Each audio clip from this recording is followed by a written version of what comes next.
So இன்றைக்கி வந்து நம்ம வந்து exercise 1.1ல செகண்ட் ப்ராப்ளம் பார்க்க போகிறோம்.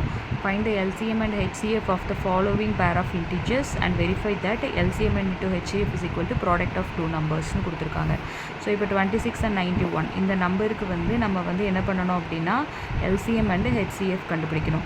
ஸோ ஃபஸ்ட்டு நம்ம இப்போ என்ன பண்ண போகிறோம்னா 26ஓட ப்ரைம் இதை வந்து ஃபேக்டரைஸ் பண்ண போகிறோம். ஸோ 26 செகண்ட் டேபிளில் பார்த்தோம் அப்படின்னா 2 1 டைம் போகும், 6 வந்து 3 டைம்.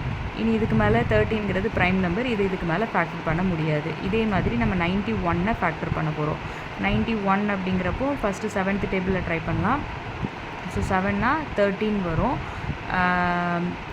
ஏன்னா 1 டைம் 9 1 டைம்ங்கிறப்போ 7 ரிமைண்டர் வந்து 2. ஸோ அப்போ 21 வரும்போது 7th டேபிளில் 21 வந்து 3 டைம்ஸ். அகெயின் 13 வந்து ப்ரைம் நம்பர், இதோட முடிஞ்சுது. அப்போ நம்ம 26 வந்து நம்ம எப்படி எழுதிக்கலாம்னா 2 × 13 எழுதிக்கலாம். 91 வந்து 7 × 13 எழுதிக்கலாம். இதில் வந்து நீங்கள் காமனாக இருக்கிற இதெல்லாம் நம்ம ரவுண்ட் பண்ணி வச்சுக்கலாம். ஸோ இப்போ இங்கே காமனாக இருக்கிறது அப்படின்னா 13 தான். அப்போது HCF அப்படிங்கிறது இதில் என்ன அப்படின்னா 13 தான்.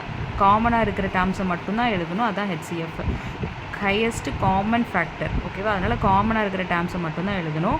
LCM அப்படிங்கிறது least common multiple. So first இந்த காமன் ஃபேக்டர் காமனாக இருக்கிற எல்லா டேர்மையும் எழுதிட்டு மிச்சம் இருக்கிற எல்லாத்தையுமே எழுதிடணும். ஸோ லீஸ்ட்டு காமன் மல்டிபிள், லீஸ்ட்டாக இருக்கிற காமன் மல்டிபிள்ஸ் எல்லாத்தையுமே எழுதணும். ஸோ காமனாக இருக்கிற டேர்மை ஒரு டைம் எழுதினா போதும், மற்ற எல்லாத்தையுமே எழுதணும். ஸோ அப்போ இது வந்து HCF வந்து 13. இனி இதை மல்டிப்ளை பண்ணோம் அப்படின்னா நமக்கு வந்து 182 கிடைக்கும்.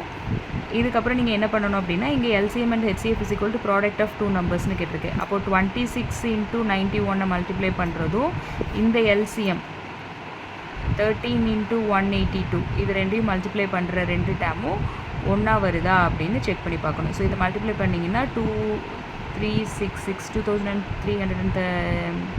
2366 வரும். ஸோ இது வந்து கரெக்டாக இருக்கா அப்படின்னு நீங்கள் எல்லா ப்ராப்ளம்லையும் செக் பண்ணணும். ஸோ இதுக்கப்புறம் நம்ம வர்ற எல்லா இதுலேயுமே நம்ம என்ன பண்ண போகிறோம் அப்படின்னா ஜஸ்ட்டு LCM and HCF மட்டும் கண்டுபிடிக்க போகிறோம்.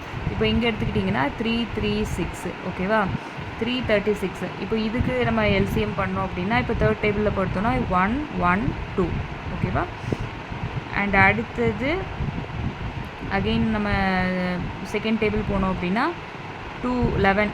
அப்போ வந்து 5 டைம்ஸ் 10, அடுத்தது இது 12 மாறிடும். அப்போ இது வந்து 12, செகண்ட் டேபிளில் 12 வந்து 6 டைம்ஸ் போகும்.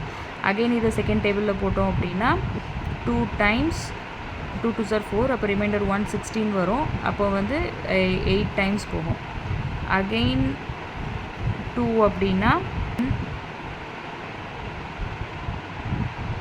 4 வரும். அடுத்தது செகண்ட் டேபிள்லனா 7. அப்போது இதோட இது வந்து முடிஞ்சுது. அதே மாதிரி நம்ம 54ஐயும் நம்ம ப்ரைம் ஃபேக்டர் பண்ண போகிறோம். 2 டைம்ஸ் போட்டோம் அப்படின்னா 2 2s are 4, ரிமைண்டர் 114ங்கிறப்போ இது 7 ஆயிரும். இனி தேர்ட் டேபிளில் பார்த்தோம்னா 9 3 3 1. அப்போது 336 வந்து நம்ம 3 × 2 × 2 × 2 × 2ன்னு எழுதிக்கிறோம்.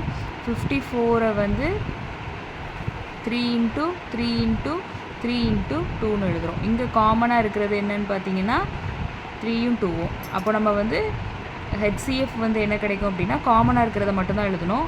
அப்போது 3 × 2 which is equal to 6. அடுத்தது LCM என்ன அப்படின்னு பார்த்தோம் அப்படின்னா LCM என்னன்னு பார்த்தோம்னா ஃபஸ்ட்டு காமனாக இருக்கிற டேம் எழுதிக்கோங்க, இதை தவிர்த்து மிச்சம் இருக்கிற எல்லா டேமையும் எழுதணும். அப்போ 2 × 2 × 2 × 3 × 3. ஸோ இது எல்லாத்தையும் நம்ம மல்டிப்ளை பண்ணோன்னா நமக்கு வந்து 3024 கிடைக்கும். அகெயின் இது ரெண்டையும் மல்டிப்ளை பண்ணி இந்த ரெண்டு டேமையும் மல்டிப்ளை பண்ணுற டேம் ரெண்டுமே சேமாக வருதா அப்படின்னு செக் பண்ணி பார்க்கணும்.